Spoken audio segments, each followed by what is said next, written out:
gal jums irgi taip pasitaikys.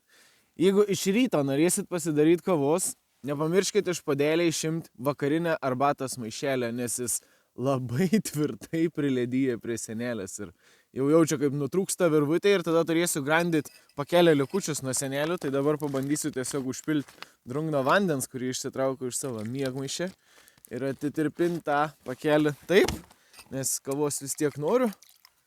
Manau, kad, pabiškai atsipalaiduoju.